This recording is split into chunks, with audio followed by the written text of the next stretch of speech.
Boa noite, queridos. É um prazer falar com vocês nessa noite de sexta-feira.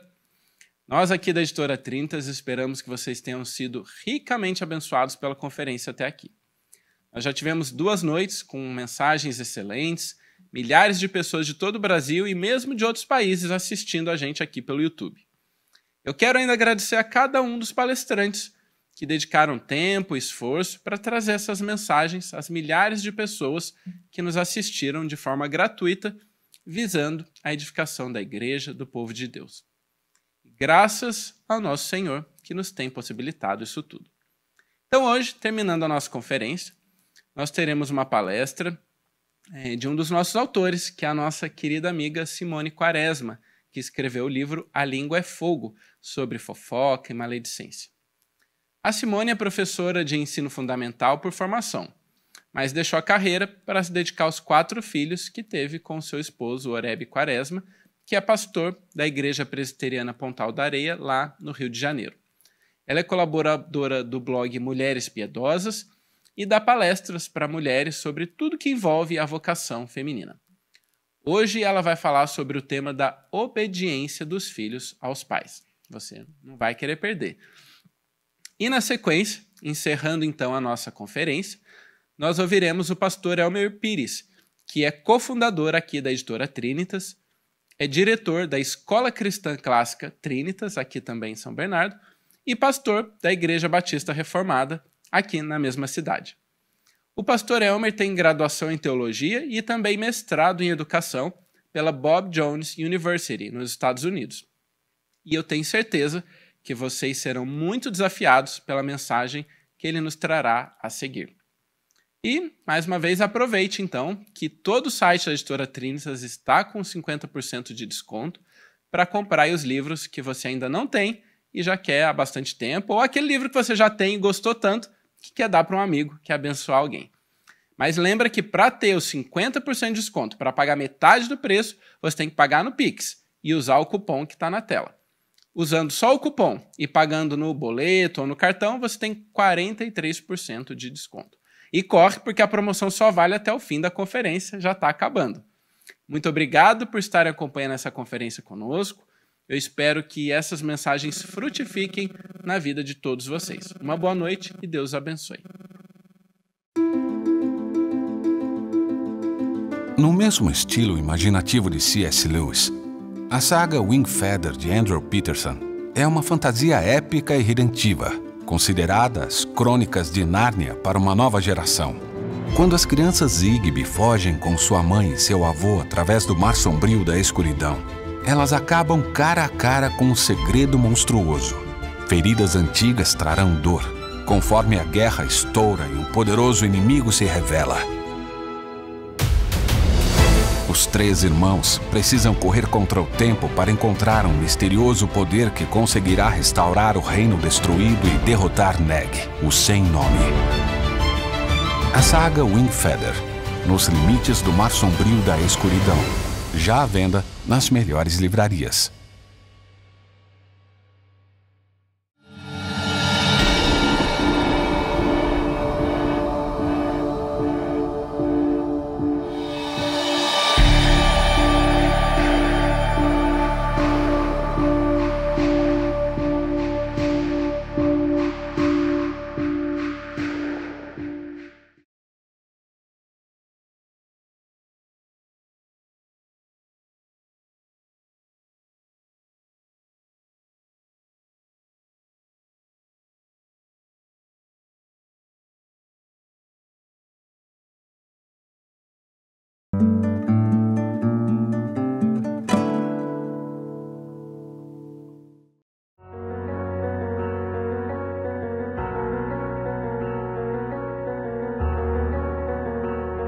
Olá, é um prazer muito grande estar aqui na conferência da Trinitas. Obrigada pelo convite, uma alegria muito grande estar aqui compartilhando com vocês um pouquinho, né, sobre a educação de filhos. Vamos falar um pouquinho sobre educação cristã, como é que nós, como mães, podemos nos envolver conscientemente na educação cristã dos nossos filhos. Como é que nós, como mães, podemos dar prioridade a essa área da vida dos nossos filhos, lembrando o tempo todo que nós estamos criando filhos para Deus. Como dizia o puritano Deodato Lawson, os filhos nascidos na família da aliança são nascidos para Deus. E eu quero falar com vocês hoje sobre um assunto que me é muito caro e que tem tudo a ver com criar os nossos filhos para o Senhor, né? Com a educação cristã, que é a obediência dos nossos filhos. Assunto difícil, né? Eu sei que você também acha, né? Conseguir a obediência dos nossos filhos, mas a gente precisa falar sobre isso, a gente precisa entender como isso funciona, né, para que nós tenhamos sucesso. E ter sucesso aqui, ter sucesso na criação dos nossos filhos, é gerar filhos crentes, é gerar filhos para Deus, é discipular esses filhos para que conheçam ao Senhor. E é claro que mãe que não quer um filho obediente, né? A vida fica muito mais fácil, lógico, mas esse não é o nosso principal objetivo. O nosso principal objetivo deve ser sempre fazer dos nossos filhos obedientes a nós, para que posteriormente eles sejam obedientes ao Senhor. E a gente vai falar um pouquinho aqui sobre isso. Agora, uma coisa que pode nos ajudar, né, a entender por que é tão importante a obediência dos nossos filhos é quando nós nos atentamos para a gravidade da desobediência. Quando nós entendemos quão grave é a desobediência dos filhos aos pais, então nós vamos ter mais garra nessa luta, nós vamos poder arregaçar as mangas com mais intrepidez, né, para lutar, para que nossos filhos nos obedeçam.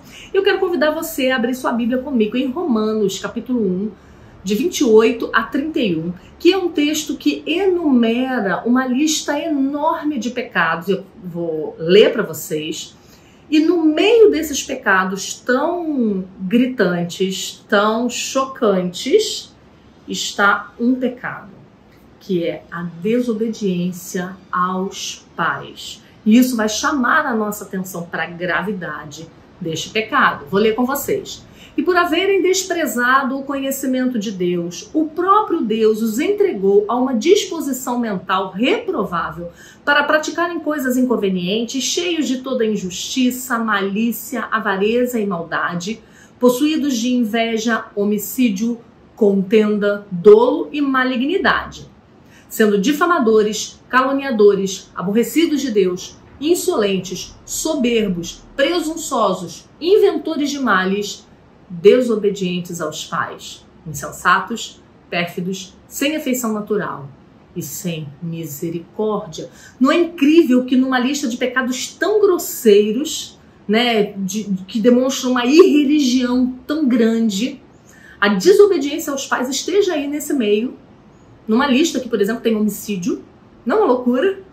Tem outro texto lá em 2 Timóteo que faz a mesma coisa. Dá uma olhadinha comigo. 2 Timóteo, capítulo 3, versos de 1 a 4, que diz assim: sabe, porém, isto, nos últimos dias sobrevirão tempos difíceis, pois os homens serão egoístas, avarentos, jactanciosos, olha aí a lista de pecados grosseiros, blasfemadores, desobedientes aos pais, ingratos, irreverentes, desafeiçoados, implacáveis, caluniadores, sem domínios de si, cruéis, inimigos do bem, traidores, atrevidos, enfatuados, mais amigos dos prazeres do que amigos de Deus.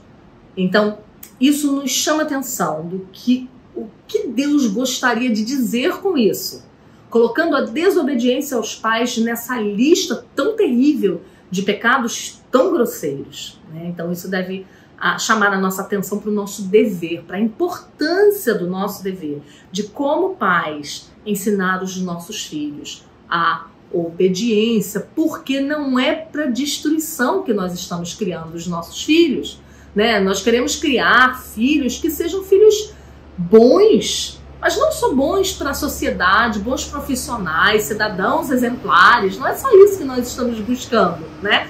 Nós queremos criar homens e mulheres que sejam sábios, que tomem sempre as melhores decisões de acordo com a palavra de Deus, que optem por não desobedecer a palavra de Deus, mas que pautem, guiem as suas vidas pela sabedoria de Deus. E para que isso aconteça lá no futuro, nós devemos começar cedo a ensinar a obediência a eles. Só assim, sendo obedientes aos pais, é que vamos ensiná-los lá na frente tomarem as suas próprias decisões de maneira acertada e piedosa, de maneira santa, né? Então nós precisamos ensinar a obediência cedo para que eles adquiram a sabedoria. Olha o que Provérbios 29:15 nos diz. A vara e a disciplina dão sabedoria, mas a criança entregue a si mesma vem a envergonhar sua mãe. Né? Então está dizendo aqui que a vara e a disciplina são esses instrumentos que trazem, né, a sabedoria à criança. A criança ela vai se tornar um adulto sábio. Por quê?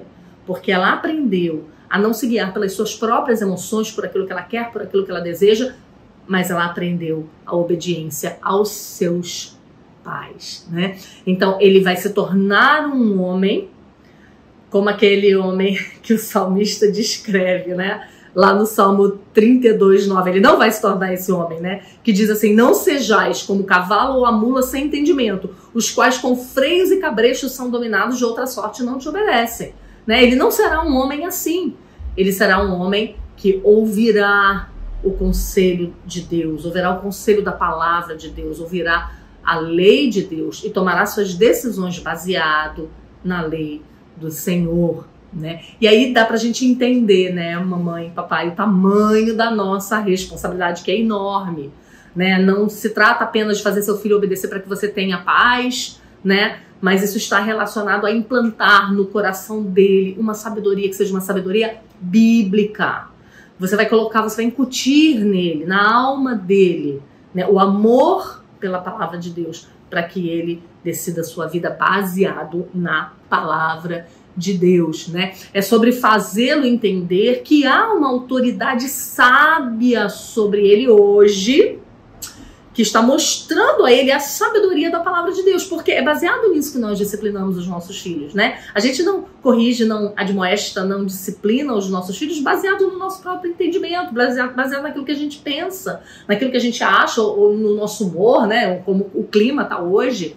A gente toma decisões, né, sobre a educação dos nossos filhos e a gente dá ordens para eles baseado na palavra, né? Então, hoje, ele vai entender que você é a autoridade que Deus colocou na vida dele, né? E que você está sendo guiada pela palavra. E aí ele vai aprender a amar e a confiar e a seguir aquilo que você diz para ele. Não se parece muito com aquilo que nós queremos que eles façam no futuro? Confiar na palavra de Deus, amar a palavra de Deus e finalmente seguir, obedecer a palavra de Deus? Sim, é isso que nós queremos. Então, essa visão que nós temos para eles no futuro, né, não se trata de sorte, não se trata de acaso, se trata de treinamento hoje. Se trata de tornar o coração dos nossos filhos um coração dócil, né, de quebrar a cerviz deles, para que eles possam docemente se submeter à nossa autoridade, para que lá no futuro ele faça a mesma coisa com a autoridade do seu Pai celestial, né? No fim das contas, quando você ensina o seu filho a obedecer a você, você está ensinando a obedecer a Deus hoje e amanhã, né? Porque hoje, quando ele nos obedece, ele está obedecendo ao Senhor, cumprindo o 5º mandamento, né? E mais tarde essa relação vai ser mais direta, né? É por isso que a palavra de Deus vai dizer que nós conseguimos livrar a alma dos nossos filhos do inferno, né? Como diz lá em Provérbios 23, 13 e 14. Não retires da criança a disciplina, pois se a fustigares com a vara, não morrerá. Tu a fustigarás com a vara e livrarás a sua alma do inferno. Ora, nós fustigamos os nossos filhos com vara, por quê? Porque eles não nos obedecem, né? Então, em tirando essa desobediência dele, nós estamos guiando para o céu. Estamos guiando para ser filho do Deus Altíssimo, né? E aí, de acordo com esse versículo aí, com tantos outros, a gente vê o tempo todo que a obediência É uma questão de vida ou morte. E sempre foi assim. Lembra do Éden? O que foi dito a Adão, né? Se você comer da árvore do conhecimento do bem e do mal, certamente você vai morrer. Se você obedecer, você vai viver. É isso, né? A ideia é que nós precisamos colocar os nossos filhos no caminho. Ensina a criança no caminho que deve andar.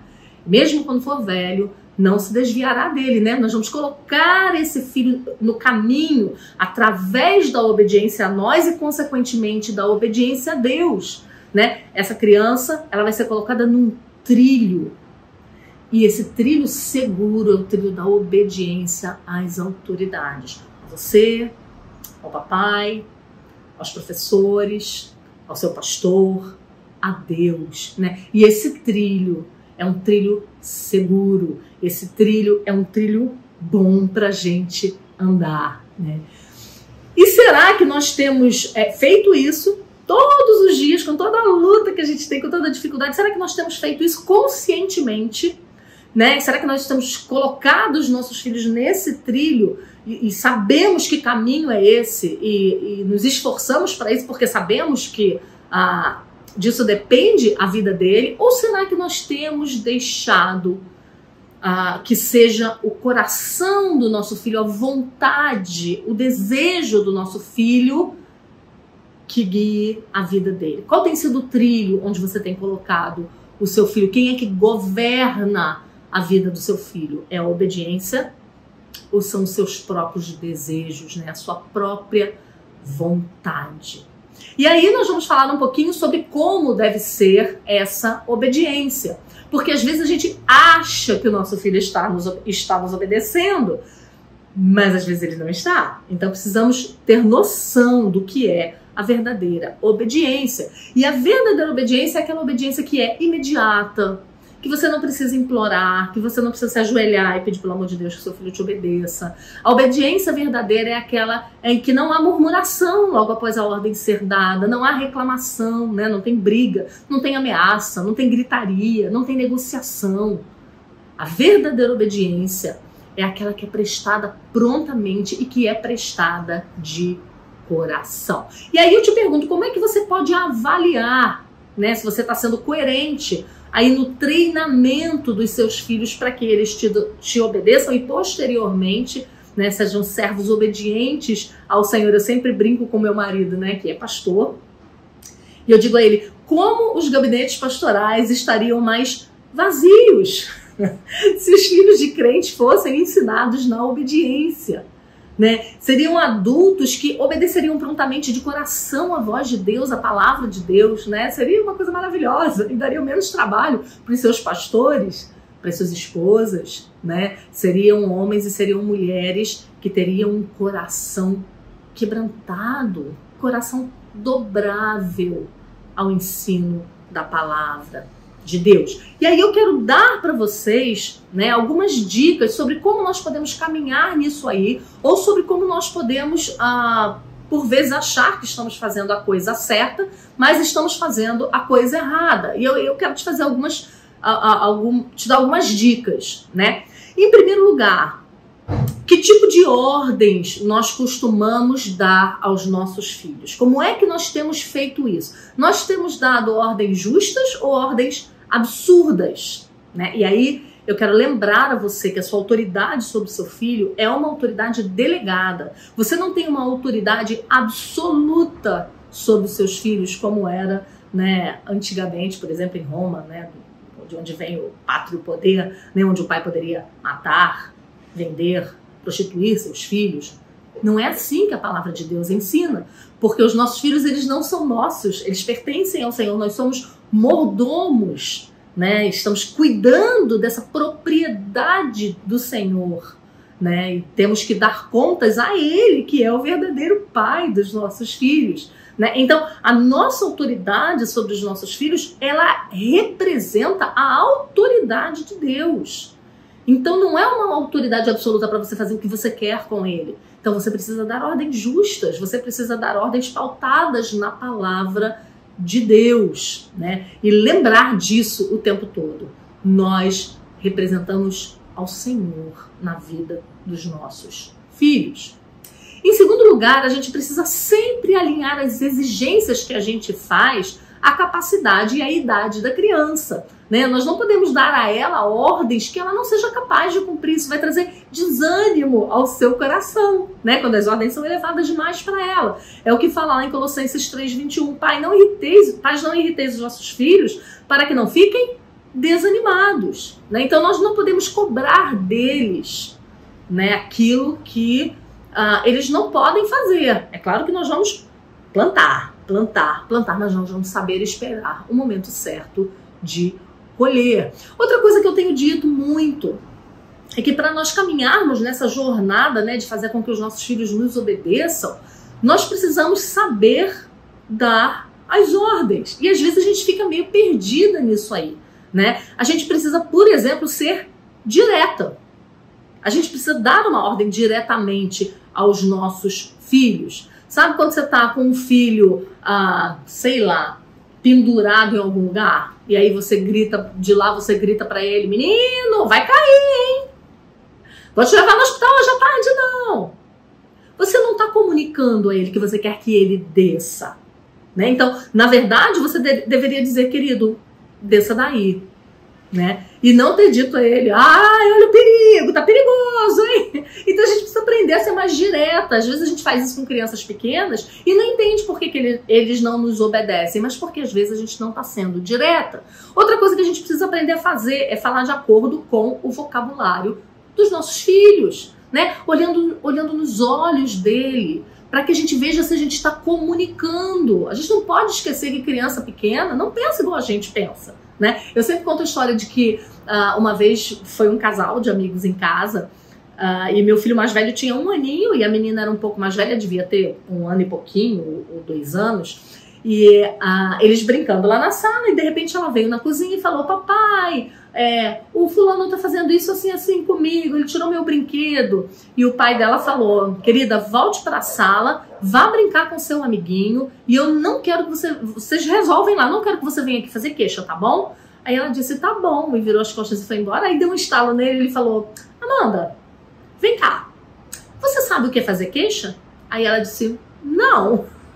Então a bichinha foi-se embora, mas ela não havia entendido a ordem. Então nós precisamos ter essa sensibilidade de saber se aquilo que a gente está falando está realmente comunicando, né? E não falar de longe, não gritar de longe, né? Você lá da cozinha, criança na sala, você grita uma ordem, joga uma ordem ao ar, né? Não pode ser assim. Chame seu filho, converse olho no olho com ele. Outra coisa que vai nos ajudar a fazer com que os nossos filhos nos obedeçam é a constância. É nós não mudarmos uma ordem quando nós percebermos que ele não vai nos obedecer e a gente vai ter problema, né? Aí, para não ter problema, a gente meio que revoga aquela ordem, né? Às vezes até fazendo com que pareça que somos nós que queremos que essa ordem seja revogada, mas às vezes não é, né? Então, às vezes a gente evita confrontos, né? É quando você, por exemplo, fala para o seu filho: termina de comer tudo que está no teu prato, você só vai sair daí quando você terminar. Você já disse, você deu uma ordem. Aí o teu filho vai dizer pra você: mas eu não tô com fome. Mas você vai ver que a Terceira Guerra Mundial vai ser deflagrada ali. Você não tá com tempo, não tá afim. Aí você fala: então tá, mas vai comer mais 2 colheres, hein? Você mudou a ordem, né? Você modificou a ordem porque você não queria se desgastar. Tem um autor que ele fala, né? Nunca, nunca, nunca dê uma ordem a seu filho que você não esteja disposto a fazer valer, né? A cumprir.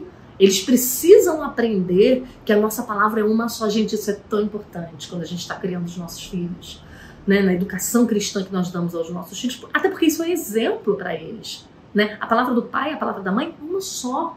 Sim, sim, não, não, né? Então, cuidado. E não evite dar ordens, né? Não tenha medo de colocar o seu filho em xeque em situações que você ache que ele deva ser colocado em xeque. Não testando por testar, né? Mas porque a obediência ela é muito simples, ela é muito fácil quando o nosso filho está muito afim de obedecer, né? Eu sempre digo isso. Que criança obediente, né? Eu falei: filho, a pizza chegou, tá quentinha, vem comer. E ele tá morrendo de fome. E é pizza, não é brócolis. Ele vem correndo, né? Que criança obediente, né? Meu filho tome esse sorvete de chocolate, fique à vontade, se quiser outro, pode pegar, mamãe deixa, tão obediente. Não é nesses momentos, é nos momentos mais difíceis, onde a vontade dele vai ser contrariada pelas circunstâncias, ou porque é errado fazer aquilo que ele quer, ou porque você deu uma ordem a ele. Nesse momento, sim. Mas quando nós evitamos esse confronto, digamos assim, nós não estamos ajudando os nossos filhos a quebrar a vontade deles, a dobrar seus corações. Não é disso que se trata, gente, a vida cristã. Não é isso que você vive aí todo dia, que eu vivo. É isso. É você querer uma coisa, você ter um desejo muito forte e a palavra de Deus dizer não. E aí você tem que fazer o que com o seu desejo? Vem cá, meu querido, ande aqui. Ande junto com a palavra de Deus. Então você quebranta, né, aquilo que você deseja em prol daquilo que a palavra de Deus tem a nos dizer, né? Outro ponto muito importante, se você está buscando aí a obediência dos seus filhos, é que você e seu marido caminhem juntos, né? Realmente não tem condições de você ter filhos obedientes, né? De você treinar seus filhos a serem obedientes à palavra de Deus, se você vai num rumo e o seu marido vai no outro, né? Vocês precisam caminhar juntos, vocês precisam ter acordo, porque se não tiver acordo, realmente vai ficar muito difícil. Outra coisa muito importante na questão da obediência é quando os pais são consistentes, né? Eles não têm filhos que olham para eles achando que eles são uma bomba relógio, né? Que não sabem o que esperar desse papai e dessa mamãe. Que hoje ele tá de boa, então ele não me corrige quando eu desobedeço, quando eu afronto, quando eu faço pirraça, mas amanhã, se ele tiver com pressa, ou amanhã, se a mamãe tiver com os hormônios loucos, então vai vir uma fera em cima de mim. Não. Eles sabem as leis. Isso é tão importante, gente. Porque quando ele quebrar uma lei, ele já vai saber o que esperar, né? Ele não vai estar jogando com a sorte. Ele vai tomar decisões. É por isso que a palavra de Deus fala que a vara e a disciplina dão sabedoria. Porque toda vez que ele for colocado numa bifurcação, né, naquela situação, faço ou não faço, desobedeço ou não desobedeço, né, ele vai lembrar de todas as outras vezes que ele desobedeceu e o que fruto ele colheu disso. E aí ele vai aprender a raciocinar. Não foi uma boa ideia eu ter desobedecido mamãe. É melhor obedecer, né? Mas a gente só consegue isso quando nós somos consistentes. Quando a nossa palavra é sim, sim, não, não. Né? Quando nós dizemos não faça, porque se você fizer, a consequência vai ser essa, essa e essa. E quando ele desobedece, a consequência é essa, essa e essa. Né? Então, eles vão aprender exatamente o que esperar de você. E isso vai ajudá-lo a optar por obedecer a você.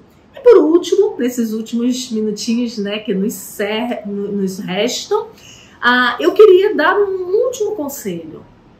Abandone, minhas queridas irmãs e irmãos, as teorias mundanas e volte às veredas antigas. E aí, quando eu falo em teoria humana, tem para dar e vender em todo canto. Né? Se você abrir o Instagram, você vai ver 300 mil mulheres ou perfis diferentes dizendo para você como você deve lidar e educar o seu filho. Mas a gente precisa se lembrar que nós temos um livro. Nós temos um livro que nos ensina tudo isso. Então, qualquer teoria humanista que você tenha ouvido por aí, né? E tem dezenas hoje, né? Me lembro de uma que é a disciplina positiva, por exemplo, que no âmago dessa teoria diz que a obediência é ruim, né? Que se submeter a alguém em obediência é humilhante. Então, cara, o que você precisa estudar mais sobre uma teoria dessa, né? Se o princípio já é esse, né? Já tá corroído desse jeito, né? Mas existem muitas outras teorias por aí, né? Que nos ensinam, na verdade, né, a desprezar a palavra de Deus. É quase como que se a palavra de Deus fosse arcaica, né, a palavra de Deus não fosse suficiente para responder os questionamentos que eu tenho em relação aos meus filhos, ora, se nós estamos falando de um Deus que é o meu Criador, que é o Criador de todas as coisas, será que Ele não tem a melhor saída para a criação dos meus filhos?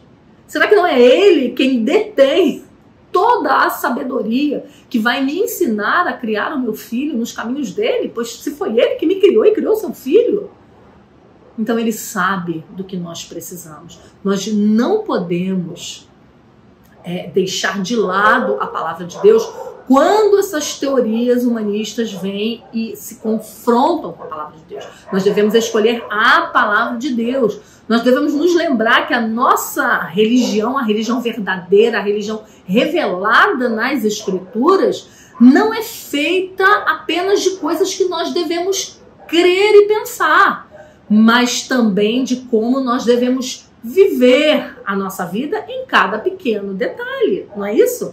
A Bíblia é a nossa regra de fé e prática.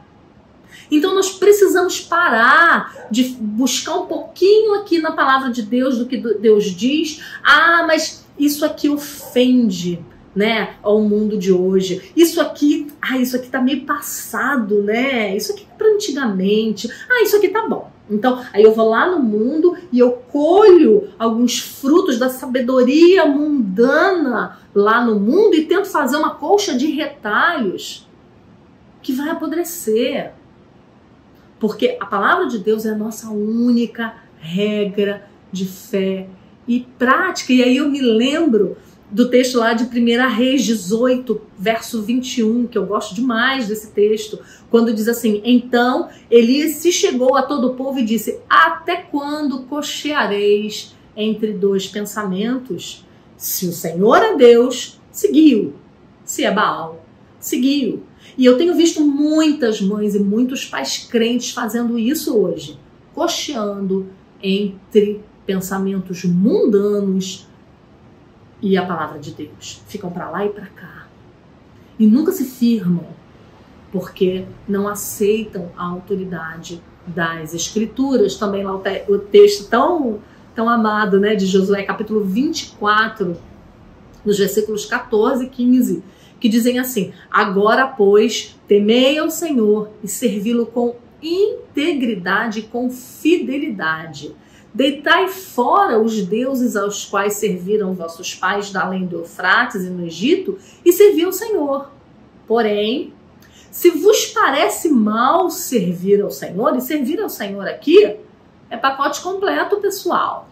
A gente não pode servir ao Senhor em uma parte da nossa vida e a outra parte a gente deixar o mundo governar, as doutrinas e as teorias mundanas governarem. A gente precisa fazer, como disse lá no começo, né, com integridade, com fidelidade, né? Porém, se vos parece mal servir ao Senhor, escolhei hoje a quem servais. Se aos deuses a quem serviram vossos pais, que estavam da além do Eufrates, ou aos deuses dos amorreus, em cuja terra habitais. Eu e minha casa serviremos ao Senhor. Né? Então, você pode escolher seguir a sabedoria de Deus ou seguir a sabedoria mundana para criar os seus filhos. São esses os dois caminhos. Essas são as propostas que são colocadas diante de nós o tempo todo, né? Mas a gente precisa lembrar que esses dois tipos de sabedoria, a sabedoria do mundo e a sabedoria de Deus, são sabedorias completamente diferentes. Lembra que a palavra de Deus fala que a sabedoria de Deus é loucura para esse mundo, né? E a gente precisa lembrar que esses dois tipos de sabedoria, a sabedoria mundana e a sabedoria de Deus, a sabedoria bíblica, né? Elas têm fundamentos diferentes. Tiago 3,17 vai dizer assim: a sabedoria que desce lá do alto é pura, depois pacífica, indulgente, tratável, plena de misericórdia e de bons frutos, imparcial e sem fingimento. Por outro lado, como diz o restante do texto, lá no versículo 15, a sabedoria produzida pelo homem desassistido da graça, a parte de Deus, tentando inventar sua própria moralidade, a parte de Deus, rejeitando Deus, É uma sabedoria que Tiago chama de terrena, animal e demoníaca. Então, se a maneira como nós estamos tentando criar os nossos filhos tem por base a sabedoria mundana, rejeitando a palavra de Deus, então nós teremos essa sabedoria aí, terrena, animal e demoníaca. Nós não podemos, queridos irmãos, forjar a nossa própria moralidade à parte de Deus. A palavra de Deus está aí e ela já tem diretrizes muito certas para como nós devemos criar os nossos filhos em obediência a nós, para que eles sejam no futuro obedientes também ao Senhor, né? E aí eu quero mostrar para vocês o texto de Miqueias 4, verso 5, que diz: porque todos os povos andam cada um em nome do seu Deus, mas quanto a nós, andaremos em o nome do Senhor nosso Deus para todo o sempre. Então, o povo que é da teoria dos 4 temperamentos, da teoria da disciplina positiva, da criação com apego, desse tanto de baboseira que tem por aí, eles estão servindo os seus deuses, que são seus próprios ventres.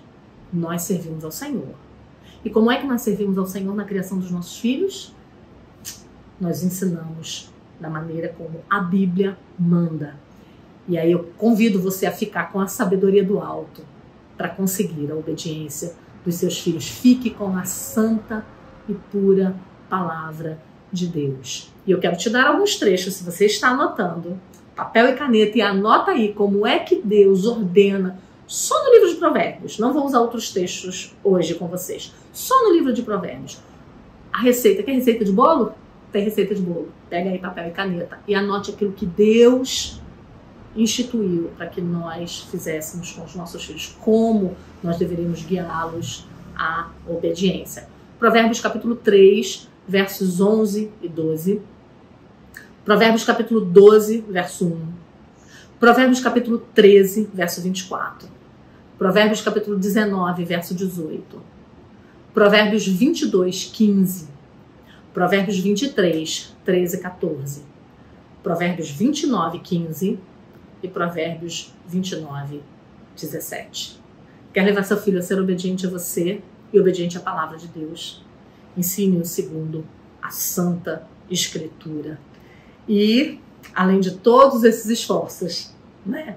Depois de todos esses esforços, e antes deles, ore, clame ao Senhor.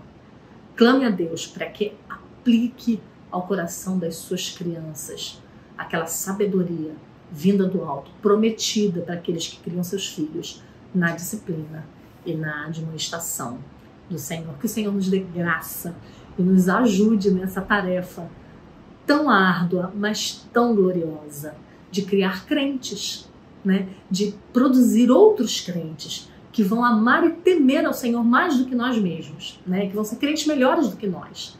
E que dessa maneira a sua igreja seja fortalecida, né? Pelos filhos da aliança, que a sua igreja seja aquela igreja que está marchando e continue marchando até o último dia, quando o Senhor voltará para nos reunir. Um grande abraço para vocês, que o Senhor dê forças a vocês, dê coragem para vocês fazerem isso. Que Deus abençoe.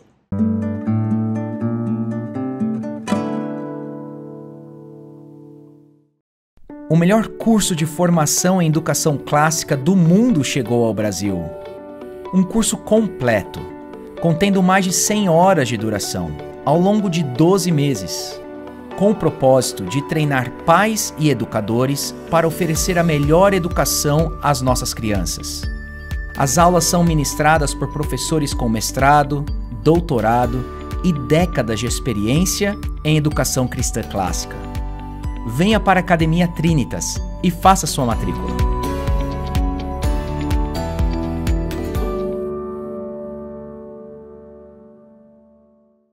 Meu senhor, minha senhora, muita atenção agora que eu quero anunciar as histórias mais bonitas de gente humilde e bendita que estão na Bíblia Sagrada, o livro de Jeová.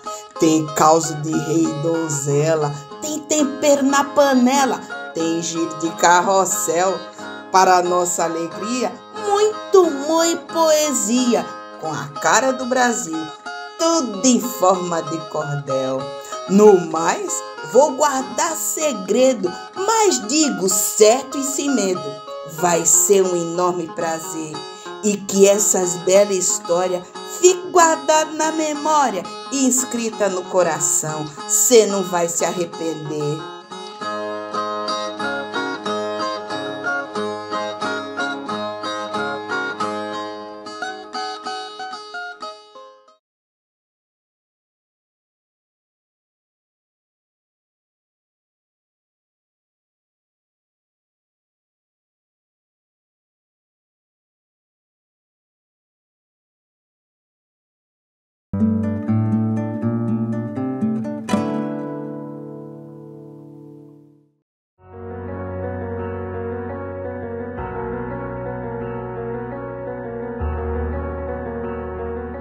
Boa noite.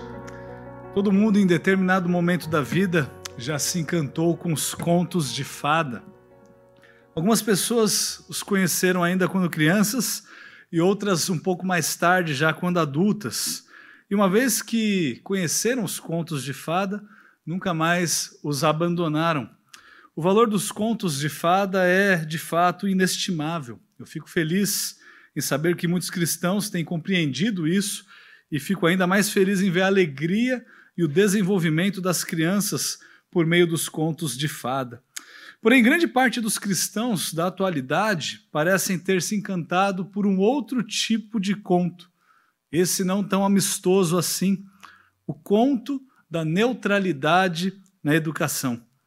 Muitos pais acreditam que sim, a educação tem andado de mal a pior, mas são resistentes em assumir que isso não é uma realidade apenas na escola pública do seu bairro ou da outra cidade, mas é uma realidade também na escola pública e privada, cristã ou não, onde os seus filhos muitas vezes estão matriculados. Pais, muito bem intencionados, pagãos ou até mesmo cristãos, e até mesmo educadores, têm sido ludibriados por anos em pensar que podem brincar com fogo, ou seja, com a educação secularizada dos seus filhos, sem se queimar. Talvez o princípio estabelecido lá em Provérbios, no capítulo 6, versículo 27, os serviria muito bem. Lá diz assim: tomará alguém fogo no seio, sem que as suas vestes se incendeiem. O ponto é que muitos pais educadores, por terem eles mesmos passado ali por uma educação secular pública ou privada e terem sobrevivido, isso mesmo, sobrevivido, acham, na verdade, que não exista aí uma diferença, por exemplo, entre o ensino da matemática ou das regras da língua portuguesa a partir de uma cosmovisão cristã ou de uma cosmovisão secularista. Afinal, pensam eles, 2 mais 2 é igual a 4. Seja você cristão ou não, não é verdade? Bem, não é verdade.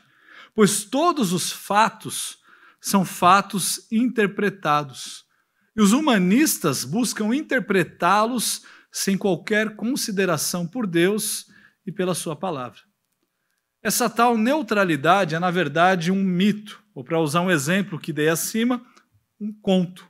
Conto esse que apenas os cristãos têm caído nos dias de hoje. Os humanistas jamais, afinal, são sagazes demais para caírem nesse conto.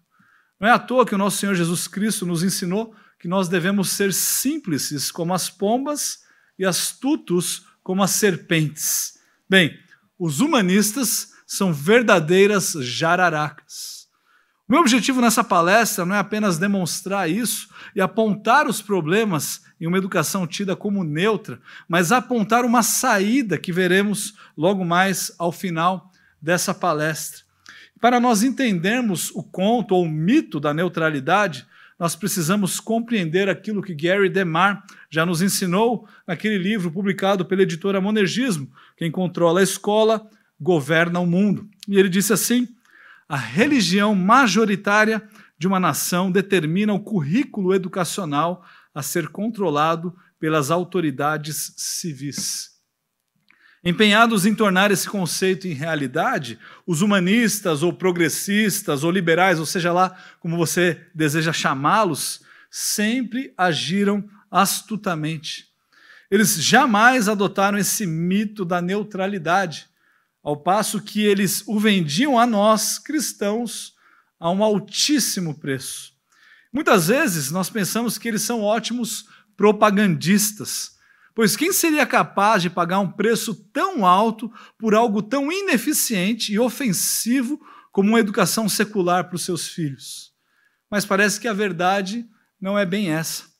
O valor do conforto, o valor do status e de uma possível entrada em uma universidade de renome, de preferência pública, são suficientes para convencer a maioria dos pais a pagarem por anos o financiamento a juros exorbitantes da nefasta educação dos seus filhos.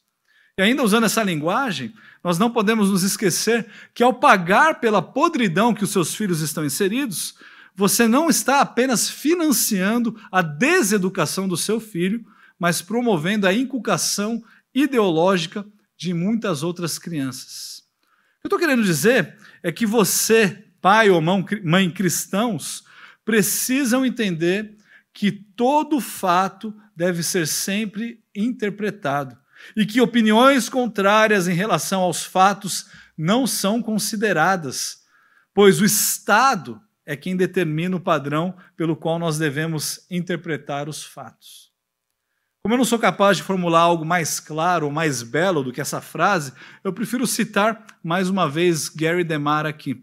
Ele diz que o resumo daquilo que eu estou dizendo aqui é basicamente esse. A teoria social humanista transformou a educação em Deus, com letra minúscula. O Deus que eles agora controlam. Os impostos, o dízimo do governo civil, são pagos ao Estado para sustentar a igreja do Estado. A escola, talvez pública. E não há diferença alguma entre as escolas públicas e as escolas particulares. Na primeira, a deseducação e a inculcação é direta, e na segunda, é terceirizada. Enquanto os pais não compreenderem que a educação é de responsabilidade deles, esse problema vai perdurar. Enquanto os pais cristãos não compreenderem que a educação de seus filhos é algo muito mais importante do que suas meras belas intenções em proporcionar o que há de melhor, em comparação ao próprio mundo, é claro, continuarão vivendo no mito da neutralidade, criando seus filhos na cultura pagã vigente da sua época ali. Agora, mais chocante é que muitos pais interessados em proporcionar uma educação cristã ou uma educação diferenciada aos seus filhos ainda se preocupem com a opinião do papai Estado. A primeira pergunta que me vem à mente, ou que vem à mente deles, na verdade, é: o Ministério da Educação tem alguma coisa a dizer sobre a sua escola? Ou, em outras palavras, a sua escola é uma escola credenciada pelo governo? Os seus professores são habilitados pelo governo para ensinar? Nós precisamos compreender que estamos em uma guerra cultural. E por cultural, entenda-se espiritual.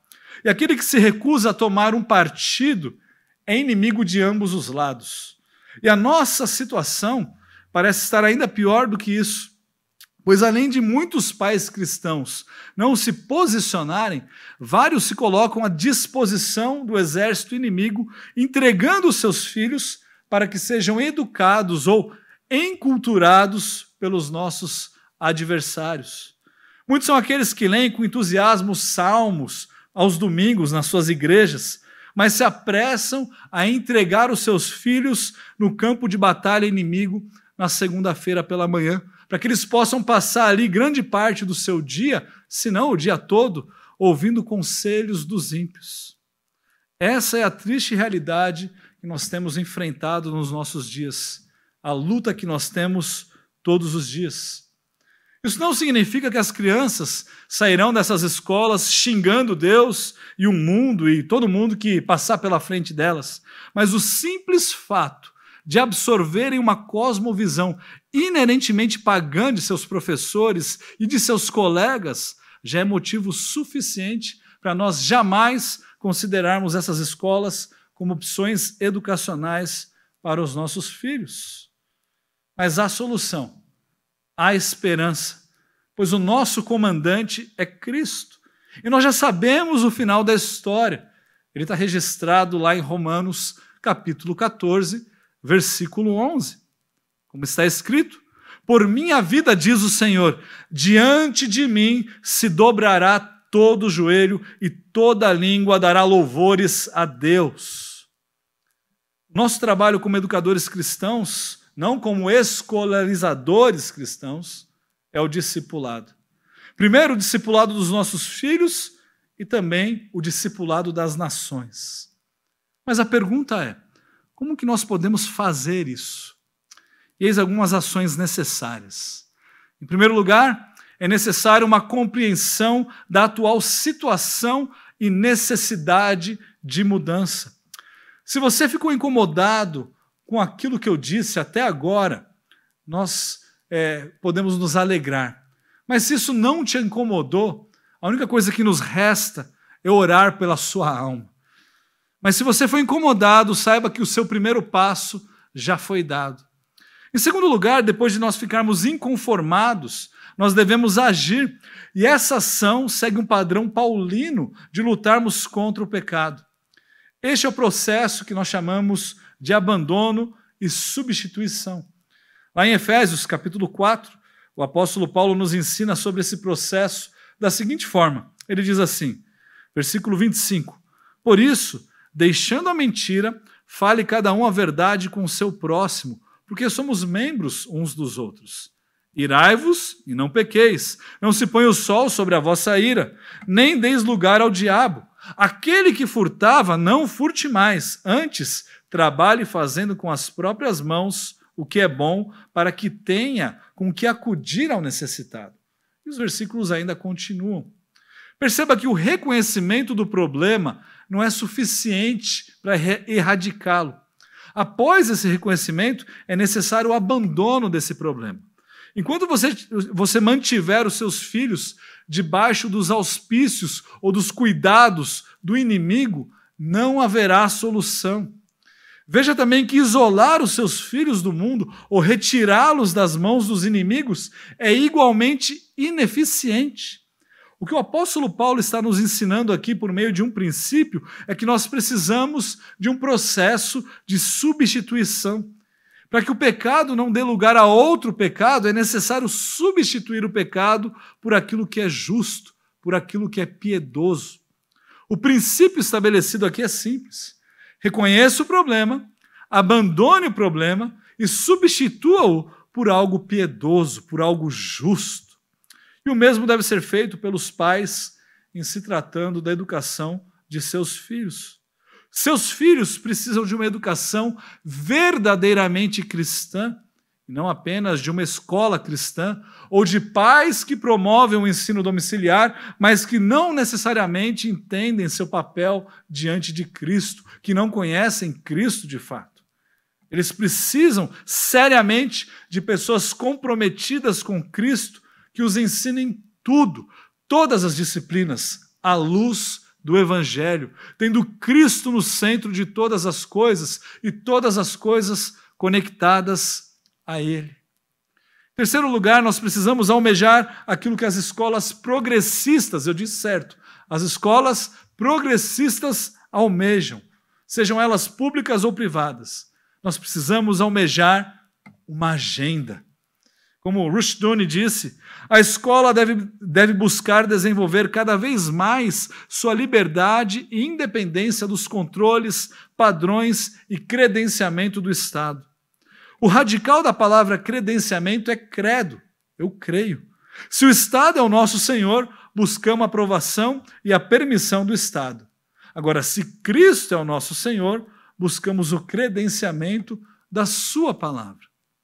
Nós precisamos promover o estabelecimento de centros de treinamento, sejam eles escolas, pequenos grupos livres de ensino, ensino domiciliar, ou pequenos grupos desses ensinos de ensino domiciliar centrados em um currículo com uma cosmovisão verdadeiramente cristã.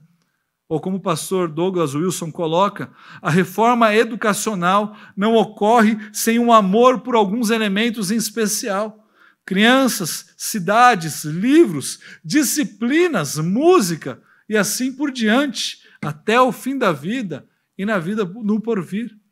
Nós precisamos encarar a guerra na qual nós estamos inseridos com objetivos claros e bem estabelecidos, ou seja, com uma agenda. Em suma, o que nós precisamos é buscar promover uma reforma educacional que tem como ponto de partida a compreensão de quem Cristo é. E só então nós seremos capazes de agir nos pormenores. Não que os pormenores não sejam importantes, mas sem a compreensão exata de Cristo, tudo desmoronará. Essa tão necessária reforma é uma reforma atual. Ela está acontecendo hoje e ela tem uma perspectiva futura. Talvez a sua família ainda não compreendeu isso e essa palestra pode servir como uma semente plantada que dará ainda muito fruto e muito bom fruto para a sua família e para diversas outras famílias. Talvez a sua percepção sobre o que você pode fazer na sua realidade seja algo muito limitado. Mas lembre-se do seguinte: o reino dos céus é semelhante a um grão de mostarda que um homem tomou e plantou no seu campo, qual é, na verdade, a menor de todas as sementes. E crescida é a maior do que as hortaliças. E se faz árvore, de modo que as aves do céu vêm aninhar-se nos seus ramos. A sua escola cristã, o seu ensino domiciliar, o seu ensino cristão são sinônimos, ou deveriam ser sinônimos, da escola dominical que tanto conhecemos, mas realizado diariamente. Quando a sua compreensão for essa, você se dará conta de que você está plantando carvalhos, que crescerão. O tempo talvez demore, mas crescerão firmes e fortes. Eu termino com uma citação de C.S. Lewis. Espero que ela lhe ajude a compreender o seu papel em meio a tudo que nós vimos nessa noite. A tarefa do educador moderno não é derrubar florestas, mas irrigar desertos. Nós sejamos capazes de irrigar nossos desertos com a fonte de vida, que é o nosso Senhor Jesus Cristo.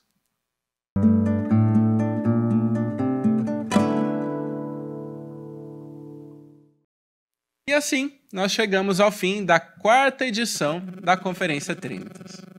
Muito obrigado a todos vocês que participaram conosco dessa terceira noite, dessa última noite da conferência, aí na sua casa, de todos os estados do Brasil e mesmo de outros países ao redor do mundo. Foram milhares de pessoas assistindo, ricamente abençoadas pelas mensagens que foram tão inspiradoras, tão desafiadoras a todos nós. Aproveita as últimas horas que você tem com 50% de desconto em todo o nosso site para comprar aquele livro que você já quer faz tempo. Lembrando, novamente, que para ter 50% de desconto, para pagar metade do preço, você tem que pagar no Pix e usar o cupom que está aparecendo aí na sua tela.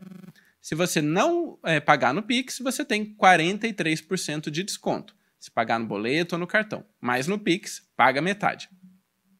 E nesse mês de julho, como nós já comentamos no início da conferência, a Editora Trinitas está completando 4 anos de existência e nós somos muito gratos a Deus que em tão pouco tempo nos capacitou a alcançar tanta gente em nosso país.